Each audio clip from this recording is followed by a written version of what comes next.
I don't even know where to start. As a designer, I'm a perfectionist, and my perfectionism distances me from others.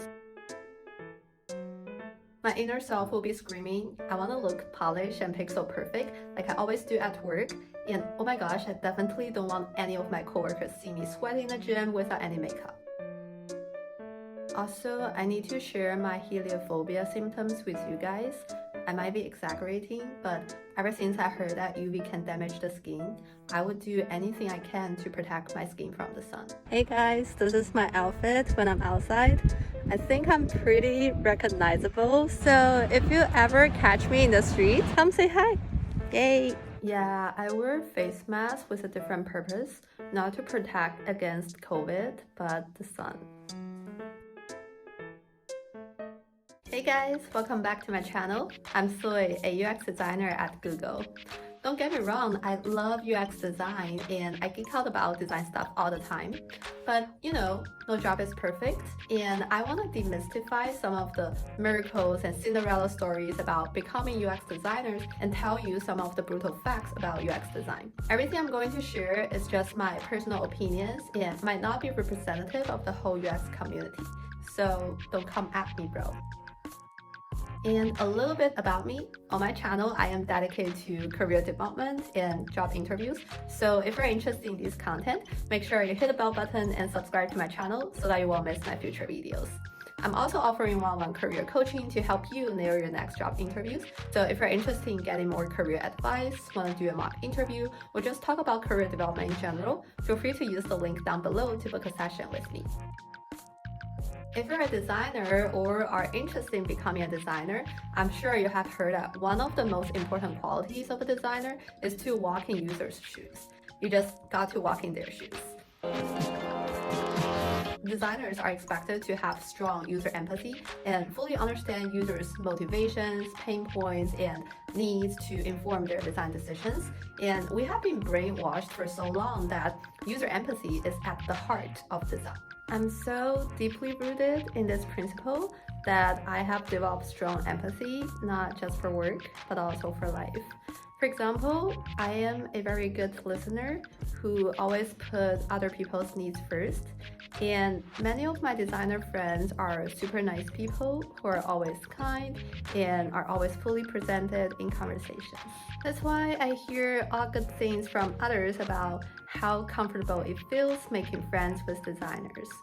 We designers pay so much attention to other people's needs that we tend to ignore what we want. A typical scenario could be if friends ask me out for dinner, they might ask me what I want to get. I might have a million different cuisine options I want to try, but I would like to go with the ones that my friends feel like getting the most. Well, sometimes it's hard to say if I'm being apathetic or just too lazy to make a decision. But in general, we designers are very considerate people who enjoy being likable by making others feel comfortable in many different types of relationships. And this could be internally exhausting to me sometimes, because I just want to get a pop ice tonight. It's very funny that many people think I'm an extrovert when they first get to know me. No, I know myself the best. I am 100% an introvert.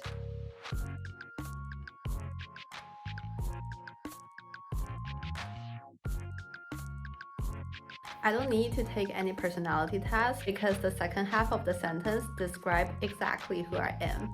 I am those type of people who easily feel overwhelmed if I need to social or talk in front of a large group of people or people I'm not familiar with. And as a matter of fact, for designers, communication plays a very critical part in every aspect of a design process, such as presenting work and giving and receiving feedback. Whether it's pitching a brand new concept to clients or giving clear and constructive feedback to your teammate, communication is the cornerstone of a designer's work. Regardless you're an introvert or extrovert, you need to speak a lot at work. As a designer, I am responsible for crafting compelling narratives that captivate my audiences and clearly articulate my thoughts and ideas into words in meetings and presentations. How time flies, I still remember how nervous I was in meetings when I just started as a junior designer, and I even had to prepare speaker notes before each of the meeting I attended. But practice makes perfect. Once I realized that having effective communication was very important to my job, I began sharpening my public speaking skills intentionally. Year after year, I think my communication skills has improved a lot, and my personality remains as an introvert. So friends, there's nothing wrong being an introvert. You can do any job you want, no matter who you are. I never think UX design is not a good fit for me just because I'm an introvert. UX design is my passion. I just love the creative side of this job. And as a naturally empathetic person, I always found it gives me a real sense of achievement whenever I successfully translate users' needs into design inspirations. And my passion for UX helped me overcome my fear of speaking in public and made me a better person. So don't underestimate yourself because love makes you brave. If you really enjoy something, your enthusiasm will give you the courage to fully unleash your potential and achieve anything. For those of you who have been through design critiques and reviews, I know what design critiques would make you feel. Being grilled, yeah. You're put on the spot to walk through a design, and people are going to give you all kinds of comments. You might have already spent days or even weeks carefully crafting the design you want to show to the world, and you might think the design you presented is flawless because you have already put in so much effort. The brutal fact is that design is subjective, and there's no perfect solution or design. Even if you use Midjourney or other AI art generator, it's never going to give you the optimized design because they don't exist. People who look at your design are going to have different thoughts and opinions, and they're going to give you a lot of different feedback. Because why not? You invited them to your design review. Also, everyone comes across design every day. They use all kinds of digital products, so they have their own ideas of how things should lay out, what might help create a good user experience. When it comes to design, everyone would love to share their opinions. For example, a PM might give you the feedback that, hey, let's move the CTA up a little bit so it becomes more noticeable, which is going to help bump up the click rate. And an Eng might give you the feedback that, can we just don't use this hover animation in a CTA? It is so pointless. It really depends on how receptive you are to feedback. Some people might take it personally and feel hurt or misunderstood when they hear different opinions from others. And in the worst case scenario, the feedback might conflict to each other, and that puts you in a very tough spot to consolidate all types of comment. A rule of thumb is that never internalize any feedback.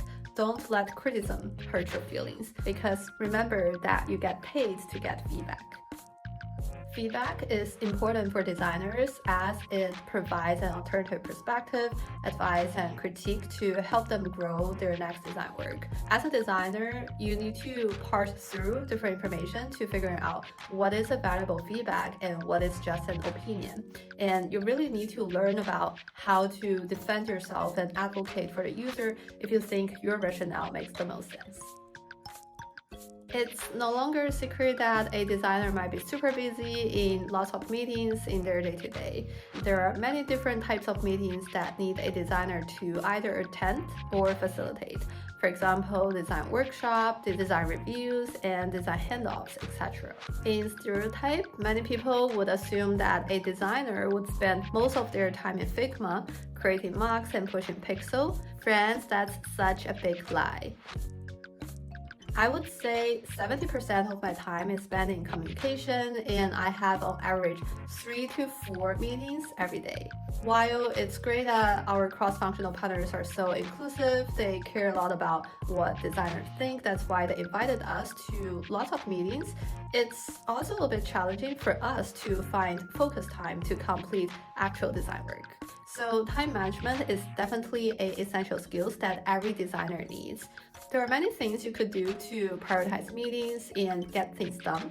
I promise you that I'm going to make another video to talk about how to effectively manage time.